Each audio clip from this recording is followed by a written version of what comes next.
नमस्कार दोस्तों, कलाम institute YouTube channel Anwar में आपका स्वागत है। मैं मेरे गुरु नफीस खान। संधि का पाठ चल रहा है। हमने पहले पार्ट में संधि की परिभाषा, उसके भेद बताए थे। इसके बाद संधि के पहला पार्ट स्वर संधि, व्यंजन संधि और विसर्ग संधि के स्वर संधि का पहला पार्ट दीर्घ कराया था और अब है गुण संधि। तो आइए देखते दोस्तों, समझते हैं गुण स्वर संधि। तो क्या है गुण स्वर संधि? जैसा कि मैंने आपको बताया था दीर्घ में कि प्लस से पहले ए आ होता है, फिर उसके बाद ए आ होता है। लेकिन इसमें प्लस, इसमें तीन भी लगाए थे मैंने आपको। प्लस से पहले ए आ तीन बार आएगा, ए आ एक, ए आ दो और ए आ तीन। इसके बाद दोस्तों प्लस के बाद ई ऊ और री आता है। अगर ए आ के आगे ई आता है तो इनसे बनेगा ए, जैसे गण प्लस ईश बराबर गणेश, महा प्लस उत्सव बराबर महोत्सव, और ए आगे आगे रे आता है तो ये बनता है दोस्तों अर। इसकी मात्रा कुछ इस प्रकार से बनती है, इसकी मात्रा कुछ इस प्रकार से और इसकी मात्रा इस प्रकार से बनती है। कहने का तात्पर्य यह है कि हमें ये याद रखना है कि गुण संधि में ऐसी मात्राएं आएंगी जिनके ऊपर ये लगेगा, ऐसे शब्द आएंगे। जैसे हमने दिनेश लिख दिया, ये आ गई मात्रा। जैसे महोत्सव लिख दिया, महोत्सव, ये आ गया ओ की मात्रा। आप समझ रहे हो कि एक चोटी वाली वर्ड यानी एक मात्रा नजर आती है तो संधि कौन सी होती है दोस्तों? गुण स्वर संधि। अब मैं आपको ये बताना चाहता हूँ, पिछली वीडियो मैंने बताया था प्लस के बाद ई आता है बड़ा। जैसे दिनेश के टुकड़े करे तो दिन, ये तो सबको पता है दिन। बाद में आएगा ईश, छोटा आएगा कि बड़ा आएगा। तो मैंने आपको चार वर्ड बताए थे, याद है आपको? कौन कौन से? ईश, इक्षा, ईप्सा और दोस्तों ईशत। ईश, इक्षा, ईप्सा और ईशत, ये ई के बड़े होते हैं। ये मात्राएं आपको याद रखनी। प्लस के बाद ये चार बड़े आएंगे तो ईश बड़ा है, इसका मतलब आंसर सही कौन सा होगा? ये वाला। हमें ये याद होना चाहिए। इसके बाद ऊ भी आ रहा है तो ऊ के भी बड़े लिख लो। ऊष्मा, ऊर्जा, उर्मी, उरु और ऊर्ध्व, ये होते हैं दोस्तों ऊ के बड़े। कहने का तात्पर्य यह है कि हमें इतना याद होना चाहिए, ईश, ईक्षा, ईप्सा, ईशत बड़े होते हैं। ऊष्मा, ऊर्जा, उर्मी, उरु और उधर्व बड़े होते हैं। अर्थ भी आपको याद होगा। ईश का मतलब भगवान होता है, ईक्षा का मतलब देखना होता है। आप इनके अर्थ लिख लेना, हालांकि मैंने पिछली वीडियो में इनके अर्थ अच्छी तरह से एक्सप्लेन किए हैं। ईप्सा और ईशत, इन दोनों का मतलब मैंने आपको बताया था। क्या होता है दोस्तों? कामना होता है। ऊष्मा गर्मी होती है, ऊर्जा एनर्जी यानी शक्ति होती है, उर्मी यानी लहर होती है, लहर। उरु माने जंगा यानी जांग, और उधर्व का मतलब होता है उठा हुआ भाग। अगर दोस्तों मैं इनके सरल शब्द कराऊंगा, दिन प्लस ईश, तो वो तो सबको पता है, और ज्यादा खतरनाक कराऊंगा तो मजा नहीं आएगा। तो तीन वर्ड में आपको इनके एक एक कराता हूँ। सबसे पहले मान लीजिए मैंने एक वर्ड दिया, राका प्लस ईश। पहले समझते हैं, राका प्लस ईश एक ये हो गया। एक ऊ वाला देता हूँ, जैसे मैंने दिया मद प्लस उन्माद। और दोस्तों एक री का भी देता हूँ, जैसे दे दिया शीत प्लस ऋतु, शीत प्लस ऋतु। समझने की कोशिश करते हैं। राका, इसमें से क्या आएगा दोस्तों? आ की मात्रा आई, ये आ गया आ, सामने से आई बड़ी ई। अब आप समझो, अगर बड़ा आ के सामने बड़ी ई आता है, चाहे ए हो चाहे आ हो, इनके सामने इनमें से कोई सा आता बढ़ेगा तो क्या? ए। तो आ और ई मिलकर क्या बन गया दोस्तों? ए बन गया। अब अगर मैं यहाँ लिखता हूँ, इसमें से आ निकल गया तो ये तो राख आएगा, लेकिन क्या कैसे होगा? आधा, राख ए, और अगर ई निकल गया तो ये बच गया शे। अब हमें जोड़ना है रा, के और शे। तो ये हो गया दोस्तों राकेश। कहने का तात्पर्य सीधा सा है कि राका का मतलब होता है रात, और ईश मानी होता है भगवान, और रात का भगवान हम किसे कहते हैं? चंद्र देवता को कहते हैं। तो चंद्र का पर्यायवाची है राकेश। संधि के द्वारा हम पर्यायवाची याद कर सकते हैं। संधि के द्वारा ही हम, इसमें बहुब्री समास है, जिसमें भी ईश आएगा वो कौन सा 100% कौन समास होगा? बहुब्री। इसमें कोई टेंशन लेने की आवश्यकता नहीं है। कहने का तात्पर्य है कि ये होता है राका प्लस ईश। वैसे तो रात की पर्यायवाची रजनी होती है, यामिनी होती है, निशाचर होता है, निशाकर होता है, लेकिन हमें एक एक करके याद होगा राका। अब देखो मद, इसमें से हमने ए निकाला और सामने से ऊ निकाला। ए और ऊ मिलकर के हो गया दोस्तों ओ। ये देखो ए और ऊ मिलकर के ओ हो जाता है। अब यहाँ पर अगर मैं मद लिखता हूँ, क्योंकि इसमें से ए निकल गया तो ये बचा आधा, मद ओ नमाद, मद प्लस उन्माद। तो जोड़ते हैं मैं, आधे दे में ओ जोड़ो तो मात्रा कौन सी लगेगी, ये वाली, मैं दे ओ नमाद। मद में उन्माद का मतलब होता है झूमना और मद का मतलब यहाँ पर होता है नशा। तो क्या होता है दोस्तों, नशे में झूमना।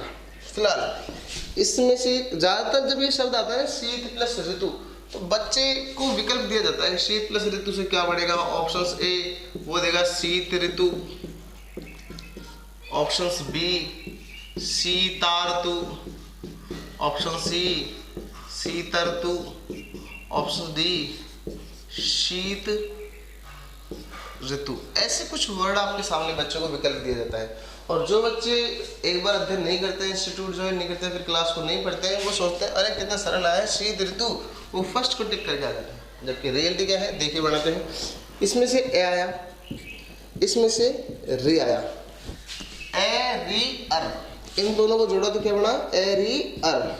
अच्छा, इसमें से अगर ए निकाल दे तो ये बन गया दोस्तों शीत आधा, शीत अर, और ये बच गया छोटा तू। अब जोड़ो शी, तय में ए जोड़ा पूरा तय, और आधा रह दोस्तों अगले के ऊपर चल जाएगा, तो ये बनेगा शीतर तू। तो आपने देखा दोस्तों, ये तीन वर्ड जोड़ने का बहुत ही आसान तरीका है। एक एक मात्राएं निकाल जाओ, उनके साथ जोड़ते चल जाओ। और पेपर में देखो कौन सा सही है, सी वाला। जो बच्चे ए करके आएगा, ऐसे बच्चे अपनी कट ऑफ और जोड़ लेते हैं। मेरे तो 78 बन रही है, 88 बन रही है, वो 48 पे आके गिरते हैं। क्यों? क्योंकि वो बिना सीखे करने की कोशिश करते हैं। तो दोस्तों मैं आपको इनके आगे तीन वर्ड और करा रहा हूँ, उन्हें ध्यान से देखना।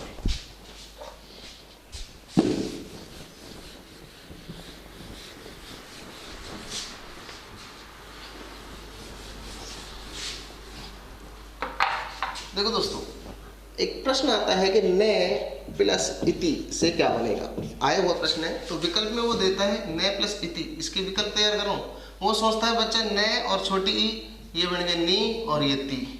फिर सोचता है यार नीति तो बड़ी होती है, फिर वो बी पे दे देता है, बी पे नीति ऐसे दिखाई देगा, और सी पर आपको फिर वो लिखेगा नियति। तो बच्चा कंफ्यूज हो जाता है। तो आप सीखना इसको, ने प्लस इति। अच्छा, इसमें से अगर मैंने ए निकाला और इसमें से मैंने ई निकाला, ए और ई मिलकर क्या बनता है, ए। अब इधर अगर ए निकाल लिया तो ये तो रह गया आधा ने, और ए और ये ई निकल गया तो ये बचा, सॉरी ये छोटी आएगा, इसमें से बचा ये ती। जोड़ते हैं, ने में एक ही मात्रा जोड़ी तो ने और ती, तो डी विकल्प क्या होगा, नेति। और बच्चा यहाँ तक पहुँच भी नहीं पाता है। वैसे ने का मतलब नहीं, इति माने ज्यादा, इसका मतलब होता है तृप्त होना। तो कहने का तात्पर्य दोस्तों, जो बच्चा संधि नहीं सीखेगा वो या तो इसे टिक करके आएगा इसे, लेकिन राइट आंसर रहेगा ये वाला। इसलिए आपसे रिक्वेस्ट है संधि को सीखें, ने प्लस इति। नेक्स्ट देखिए, मान लीजिए उसे एक वर्ड दिया गया प्राप्त प्लस उदक। प्राप्त प्लस उदक, एक री वाला भी लिख लेते हैं, जैसे राजा प्लस ऋषि, राजा प्लस ऋषि। अब देखो दोस्तों, इसमें से आया ए, इसमें से आया उ, और ए और उ को अगर हम जोड़ देते हैं तो ये बन गया ओ। प्राप्त आधा, क्यों आया आधा, क्योंकि इसमें से ए निकाल लिया। प्राप्त ओ, और इसमें से उ निकल गया तो ये बचा दक। जोड़ो दोस्तों, प्रा आधा पे, तय में वो जोड़ो तो दक, प्राप्तोदक। प्राप्त माने पाना, और उदक का मतलब यहाँ पर दोस्तों क्या है, जल। अच्छा, एक बात बताओ, ऊ की मात्रा इसमें छोटी है, क्यों है? तो याद रखने की बात है कि सर आपने ही कहा था कि प्लस के बाद ऊ की बड़े वाले कौन कौन से होते हैं, ऊष्मा, ऊर्जा, उर्मी, उरु और उधर्व बड़े होते हैं।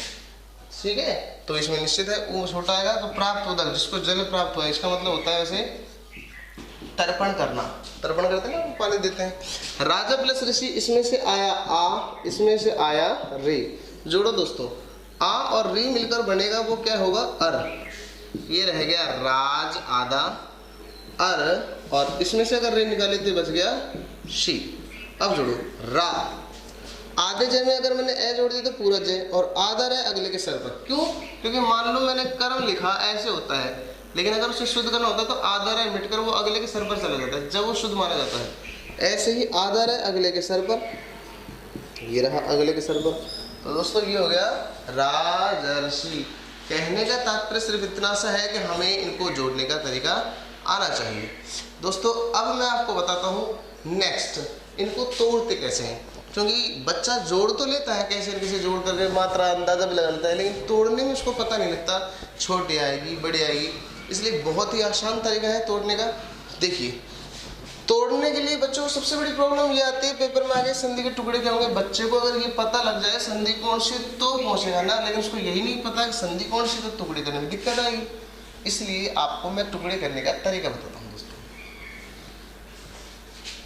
हाँ, ये ध्यान रखना, इस संधि में ऋषि और ऋतु वाले वर्ड आ सकते हैं, आएंगे ऋषि और ऋतु। जिस भी शब्द में ऋषि और ऋतु नजर आए आप तो गुण संधि उड़ाएं। जैसे राजर्षि आ गया, महर्षि आ गया, शीतऋतु आ गया, कौन संधि गुण। अगर नहीं याद है तो भी कर देना, आपको टुकड़े करने की जरूरत नहीं।